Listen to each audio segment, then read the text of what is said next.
Eder, Mech, Pallister.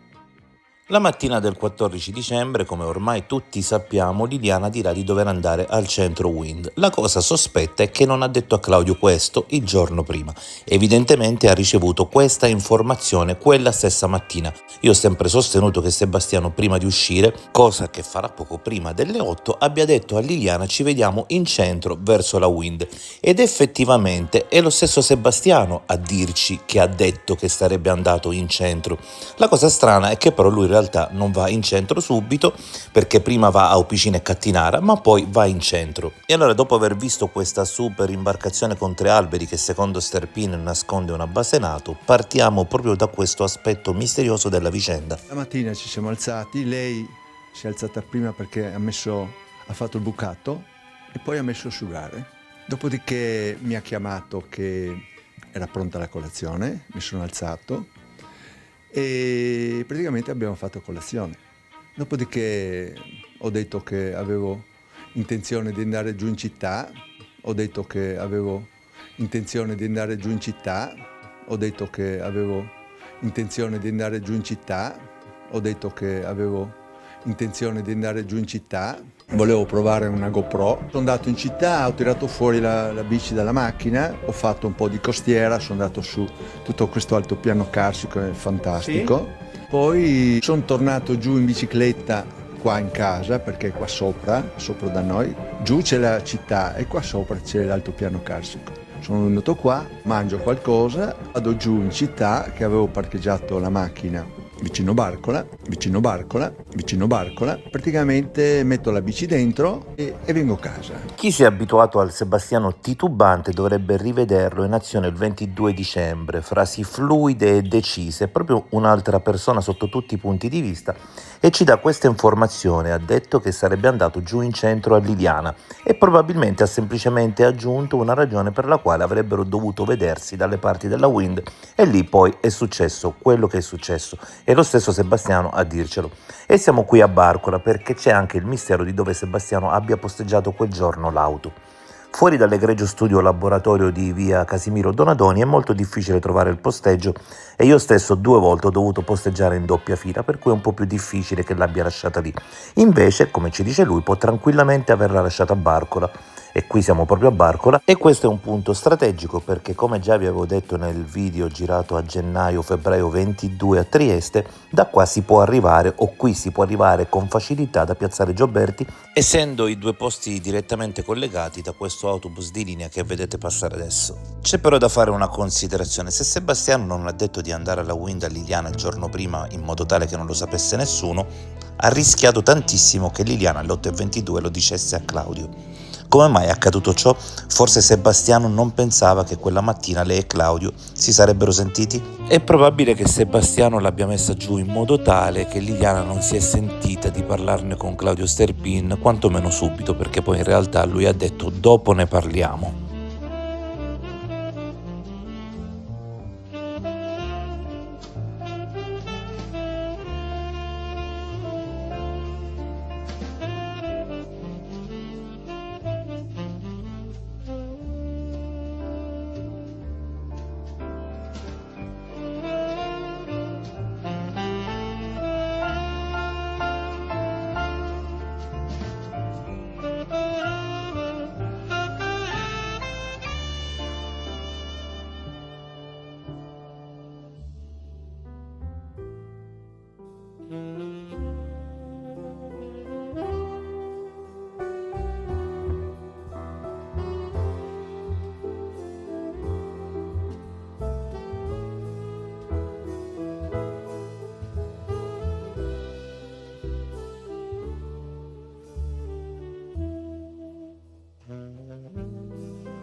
Concludiamo questo viaggio a Trieste parlando del famoso incidente devastante occorso a Piergiorgio. Servivano 10 carrattrezzi, ma Sebastiano riuscì a risolvere quel problema usando il lucchetto di una bici.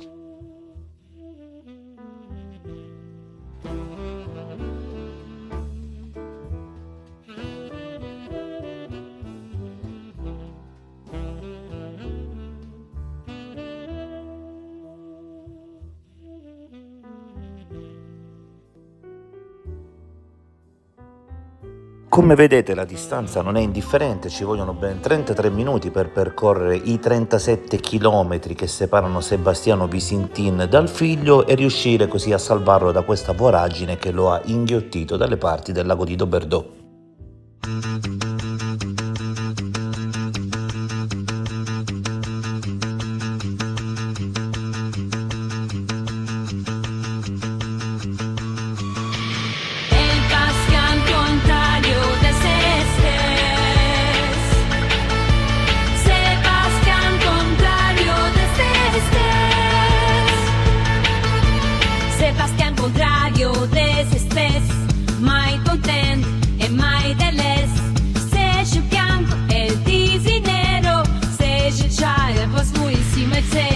No vado de qua, no resto de là.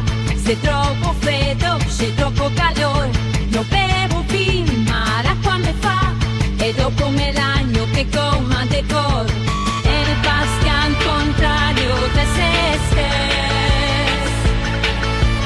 Sebastián contrario de Sestes. Non faccio così, non faccio questa. Se tutti matti, ma mi non son san. Se dico sì, sì e no in realtà. E invece di andare, mi torno nel piano.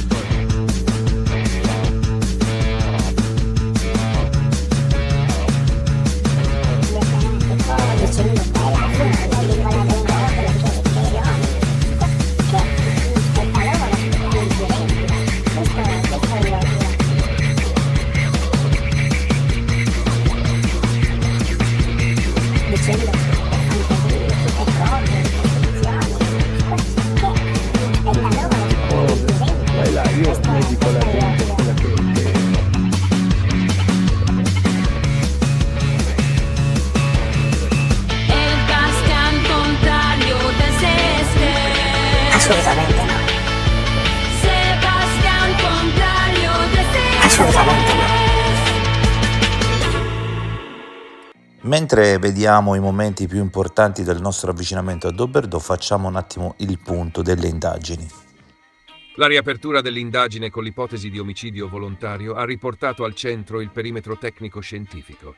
L'unico indagato è il marito, Sebastiano Visintin. La procura ha rimesso mano ai reperti con un pacchetto di accertamenti coordinati che coinvolge genetica, DNA e profili minimi, merceologia, fibre e materiali, dattiloscopia, impronte, chimico-fisica, tracce su plastiche e tessuti e filoni specialistici come palinologia, entomologia e microbiologia post-mortale. Il cantiere principale è ad Ancona, dove si è ripartiti dalla giacca trovata addosso al corpo per repertare fibre estranee all'indumento, verificare eventuali profili biologici residui. L'incarico è in mano a un'equipe universitaria con le parti presenti o collegate. Uno dei nodi materiali è rappresentato dai sacchi neri che avvolgevano busto e arti. Due elementi hanno orientato le nuove verifiche: l'assenza di impronte papigliari della vittima sui sacchi e la cosiddetta impronta guantata, che alla luce dei test comparativi è stata ricondotta alla trama dei jeans indossati da Liliana. In pratica, quel segno regolare non sarebbe il disegno di un guanto esterno, ma la pressione interna e prolungata del tessuto denim contro la plastica in condizioni ambientali compatibili con umidità e cicli di gelo-disgelo. Questo sposta il focus dalle mani di un ipotetico terzo alla sequenza e alla dinamica dell'imbustamento. Chi ha messo i sacchi? Quando, in quale ordine e con quali interazioni fisiche tra abiti e plastica. Il quadro temporale della morte resta la frattura interpretativa più rilevante. Le primissime valutazioni collocavano il decesso entro 48-72 ore dal ritrovamento. La perizia collegiale consegnata nel 2025 dall'equipe medico-legale guidata da Cristina Cattaneo ha invece sostenuto che la donna sia morta il 14 dicembre 2021, giorno della scomparsa, per una forma di asfissia meccanica indotta da terzi, senza riscontri tecnici a supporto dell'ipotesi suicidaria. Proprio per chiudere il divario temporale, le nuove attività prevedono approfondimenti su peli e microtracce repertati su sacchi, indumenti e aree sensibili, per risalire a eventuali soggetti terzi o escludere contaminazioni. È un lavoro microbiologico sul tanatomicrobiome per affinare l'intervallo post-mortale con parametri più solidi. Sul tavolo c'è anche il capitolo conservazione del corpo. È stato avviato un protocollo comparativo su casi campione con congelamento-scongelamento per cercare marker istologici e microstrutturali univoci, alterazioni dei tessuti molli, pattern dei liquidi, microfratture da ghiaccio, impronte ematologiche anomale. Se tali marker non fossero riscontrati nei prelievi della vittima, l'ipotesi del congelamento si indebolirebbe. Se invece comparissero, bisognerebbe spiegare dove e per quanto tempo il corpo sia stato conservato. In parallelo, la lettura palinologica ed entomologica, pollini e microfauna artropoda, serve a testare la compatibilità tra lo scenario del ritrovamento e la traiettoria cadaverica. Una coerenza piena rafforza la permanenza in loco. Divergenze sistematiche obbligherebbero a ipotizzare uno spostamento. Un capitolo a sé è la Digital Forensics. La verifica su smartphone, backup e supporti collegati alla coppia punta a ricostruire orari, celle, geodati e interazioni, tentando dove possibile il recupero di dati cancellati. Anche elementi apparentemente neutri, come la formattazione di un action cam a distanza di tempo, possono diventare significativi quando incrociati con eventi processuali, perché illuminano buchi temporali, confermano o smentiscono presenze e riallineano cronologie che oggi restano controverse. Cosa attendersi dalle prossime settimane di laboratorio? Primo, un affinamento della datazione del decesso, grazie all'incrocio tra microbiologia, istologia comparativa e test esterni, così da ridurre la finestra temporale e sciogliere il conflitto tra le due cronologie. Secondo, una lettura definitiva delle tracce sui sacchi, mettendo insieme assenza di impronte della vittima, impronta da genes, fibre compatibili o incompatibili, eventuali profili genetici utili. È questo l'incastro che può dire davvero qualcosa sulla sequenza dei fatti. Terzo, il contributo del digitale, perché anche un singolo metadato recuperato, un backup, un log, un frammento EXIF, può spostare gli equilibri e rafforzare o indebolire le narrative in campo. Fino a quando gli esiti non saranno consolidati, l'unico approccio corretto è tenere separati dati provati e ipotesi, evitando forzature che le evidenze ad oggi non autorizzano. Ricostruiamo però un attimo cosa accadde esattamente quella sera. Giovedì 30 dicembre 2021, la serata di Sebastiano Visintin si accende alle 19:01 con una telefonata dell'amico apicoltore Dario Visintin. Uno scambio breve di cortesia e vicinanza, in un momento in cui Liliana è già scomparsa e ogni contatto ruota attorno a quel vuoto. Più tardi, alle 21:20, arriva l'urgenza. Pier Giorgio Visintin chiama il padre perché è finito con l'auto fuori strada nella zona carsica goriziana, nel vallone che circonda Doberdò del Lago. In pochi minuti Sebastiano si muove e mentre avvia il tragitto da Trieste verso l'area dell'incidente prova a reperire una corda. Alle 21:28 contatta Gabriella, che vive con lui. Alle 21:42 chiama Arturo in Carnia. I due resteranno in contatto anche nei minuti successivi. Il percorso di Sebastiano, scandito dagli spostamenti noti di quella sera, attraversa il Carso, da Padriciano a Duino, da poi Palchisce e quindi l'area di Doberdò del Lago, dove deve raggiungere Pier Giorgio. Lì, senza farsi fermare dall'assenza di una corda tradizionale, mette mano a ciò che ha. Utilizza un lucchetto cavo da bicicletta come imbrago di fortuna per trainare e liberare l'auto del figlio dall'affossamento a bordo strada. È una soluzione di emergenza rapida e concreta, che funziona e consente di rimettere in carreggiata il mezzo e chiudere l'imprevisto. Terminato il soccorso, Sebastiano torna a sentire Dario Visintin. La serata, iniziata con quel contatto dell'apicoltore e proseguita con la chiamata di Pier Giorgio, la ricerca della corda e la corsa attraverso il Carso fino a Doberdò, si chiude così. Con l'auto liberata grazie al lucchetto da bici e un nuovo scambio con Dario dopo l'intervento, nell'epilogo di una manciata d'ore che resteranno centrali nella ricostruzione dei giorni precedenti al ritrovamento. Telefona Sebastiano a me e dice: avete un cavo, una corda? Devo parare sto qua perché la prima roba che dici, ma che no, insomma di sera sì, dico, ma a che ora?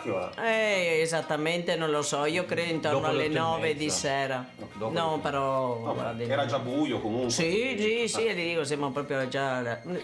E dice perché mio figlio è rimasto impantanato, è uscito come di strada e la ruota è andata a incanalarsi, sa della strada, non so ben Una qual è. cunetta? Dove appunto c'è il di slivello, è rimasto impantanato là. E fa lui, chiama il carrozzi perché ormai non si può più tirare, perché poi ci sono guai, fra virgolette, amministrativi, burocratici con la polizia. Non si può trainare un veicolo. No. E poi dico, scusa, ma tu che hai la macchina che è un'officina non hai una corda? Chiudiamo. Più tardi mi chiama o lo chiamo, onestamente non ricordo, l'amico della Carnia, e mi dice la stessa cosa, che Sebastiano ha telefonato anche a lui.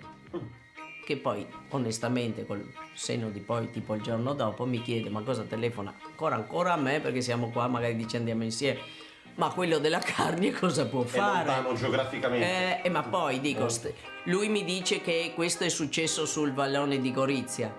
Lui è goriziano, ha tanti amici a Gorizia, chi chiami? Presumo quello che sta più vicino. E noi siamo sorpresi da questa sua richiesta, come anche la richiesta all'amico della Carnia.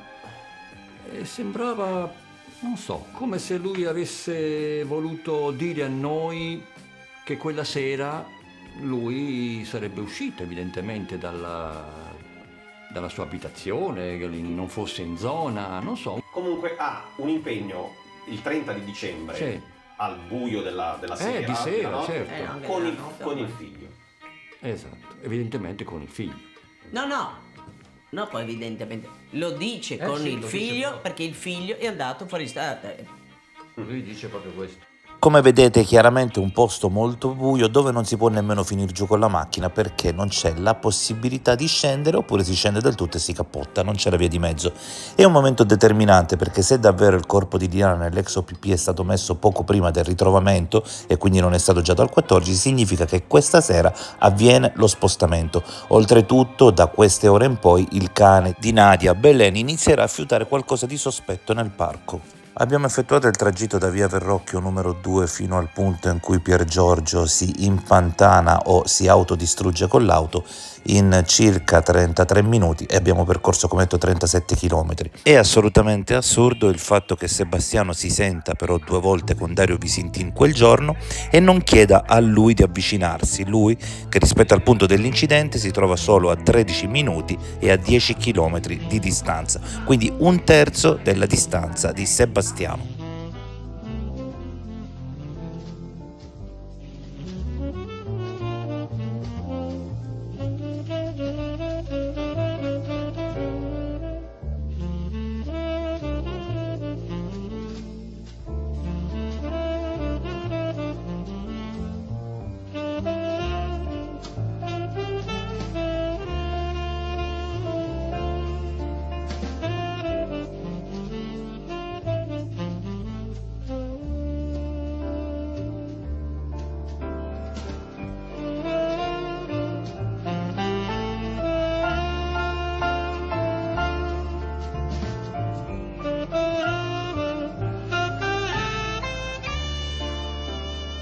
Ehi, non dimenticare di iscriverti a questo canale.